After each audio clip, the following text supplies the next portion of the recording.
Assalamualaikum warahmatullahi wabarakatuh. Baiklah, kami dari kelompok 3 yang barangkotakan Ahmad Fauzan Maulana, Vicky Saputra, Rashid N. Siddiq, Ahmad Andi Mustafa, dan Ridho Putra. Di sini kami akan mempresentasikan atau mendefinisikan tentang edge computing. Apakah itu edge computing? Edge computing adalah salah satu teknologi yang paling diantisipasi oleh perusahaan tertentu untuk menghasilkan nilai-nilai tertentu. Dengan pesatnya perkembangan teknologi informasi, perannya dalam memberikan nilai tambahan bagi perusahaan di seluruh dunia semakin menarik perhatian. Laporan IDC tahun 2025, Data Digitalization of the World from Edge to Core memperkirakan bahwa pada tahun 2025 nantinya dunia akan menghasilkan 175 megabyte atau 175 triliun gigabyte data, di mana perangkat edge akan menghasilkan 90 megabyte data di atas. Kemudian baca apa yang dibawa 5G ke edge computing. Yang pertama, menurut data Gartner, 91% data saat ini dibuat dan diproses di pusat data tertentu. Kemudian yang kedua, IBM mendefinisikan edge computing sebagai kerangka kerja komputasi terdistribusi yang membawa aplikasi perusahaan terlebih dekat ke sumber data. Kemudian, istilah diturunkan dari diagram arsitektur jaringan yang menunjukkan bahwa edge adalah titik di mana lalu lintas masuk dan keluar dari jaringan. Kemudian presentasi selanjutnya akan dibawakan saudara kami, Ridho Putra. Baiklah, saya Ridho Putra akan melanjutkan uh, presentasi tentang edge computing, yaitu edge computing sering dikaitkan dengan Internet of Things. Perangkat IoT berpartisipasi dalam pemrosesan yang semakin kuat, sehingga sejumlah besar data yang dihasilkan dapat dipindahkan kembali ke jaringan edge. Ini berarti bahwa data yang tidak harus terus-menerus ditransfer bolak-balik antara server terpusat untuk diproses. Oleh karena itu, edge computing lebih efisien dalam mengelola data dalam jumlah besar dari perangkat IoT. Dengan latensi yang lebih rendah, kecepatan pemrosesan yang lebih cepat, dan skalabilitas ketika digabungkan dengan 5G, itu akan memperluas bandwidth tinggi dan kemampuan latensi rendah dari transmisi data nirkabel. Teknologi ini akan sangat meningkatkan kecepatan sistem edge computing dan pada akhirnya meningkatkan kemampuannya untuk mendukung aplikasi real time. Selanjutnya akan dijelaskan oleh Rashid N. Siddiq. Saya akan menunjukkan dari kelebihan edge computing dengan saya Rashid N. Siddiq dengan NIM 202119, yaitu kelebihannya perkembangan perangkat Internet of Things atau LOT sangatlah cepat. Menurut statistika akan ada 75,44 miliar perangkat LOT pada tahun 2025. Jumlah ini naik 5 kali lipat dalam 10 tahun. Oleh karena itu, diperlukan sistem teknologi yang mampu mendukung perangkat-perangkat tersebut secara efektif.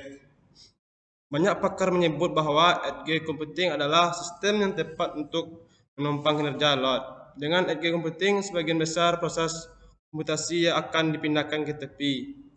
Penggunaan bandwidth dan sumber daya server pun akan menjadi lebih sedikit dibandingkan sebelumnya. Tak hanya itu, kelebihan edge computing lainnya adalah mengurangi latensi. Sebagai contoh, mengirim pesan kepada seseorang di gedung yang sama. Biasanya pesan tersebut akan diarahkan ke luar gedung, disampaikan kepada server satu tempat, dibawa kembali ke gedung hingga diterima tersebut. Proses cukup panjang. Penerimaan pesan pun sempat mengalami penundaan.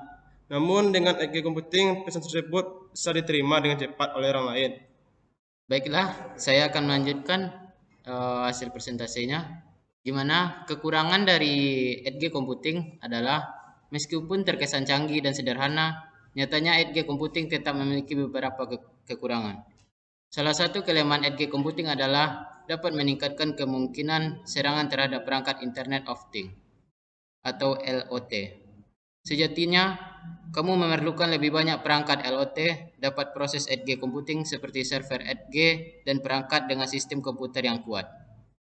Oleh karena itu, ada peluang-peluang baru bagi pelaku kejahatan untuk menyusupi perangkat tersebut, seperti ditulis Cloudflare. Selain itu, seperti yang telah klien sebutkan, kamu juga membutuhkan lebih banyak hardware lokal. Sebagai contoh, kamera CCTV memerlukan komputer dengan daya pemrosesan yang lebih besar. Dengan begitu, sistem dapat menjalankan algoritma pendeteksi gerakan sendiri.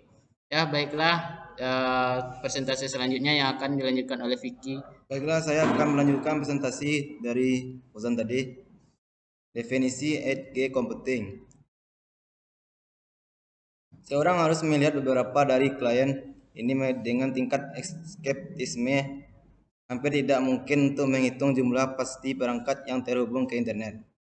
Selain itu, kita harus memisahkan perangkat yang secara alami terhubung ke internet, seperti smartphone, PC, server, router, jaringan, dan infrastruktur TI. Kita juga tidak boleh memasukkan dalam ranah load mesin-mesin yang telah hadir di kantor, rumah, dan tempat kerja.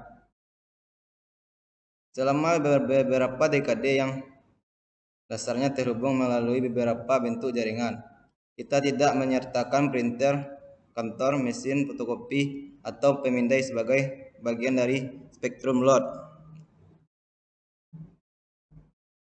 Buku ini akan mengkaji load dari perspektif yang menghubungkan perangkat yang belum tentu terhubung satu sama lain atau ke internet.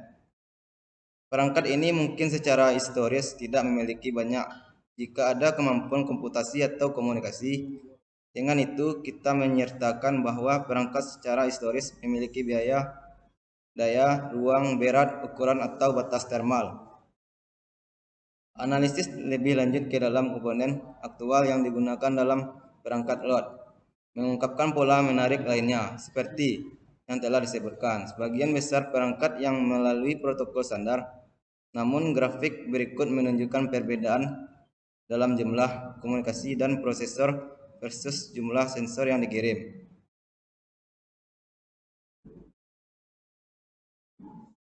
Dan di sini saya menyimpulkan bahwa 8G computing adalah sistem komputasi yang dilakukan pada atau di dekat sumber data. Sistem ini akan mempercepat proses pengolahan dan pengiriman data dari perangkat Internet of Things atau load. Mungkin hanya itu presentasi dari kami kelompok 3 tentang 8G computing. Mungkin kalau ada salah kata kami mohon maaf, semoga bermanfaat. Kami tutupi. Assalamualaikum warahmatullahi wabarakatuh.